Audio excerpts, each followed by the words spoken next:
Les eleccions municipals també serveixen per triar els òrgans de govern de les MDs per als pròxims 4 anys.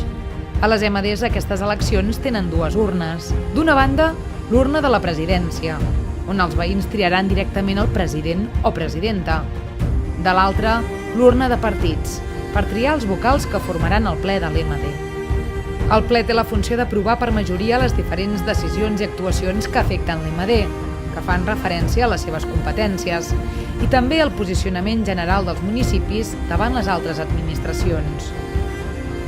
Els plens de les MDs estan formats per vocals i un president o presidenta.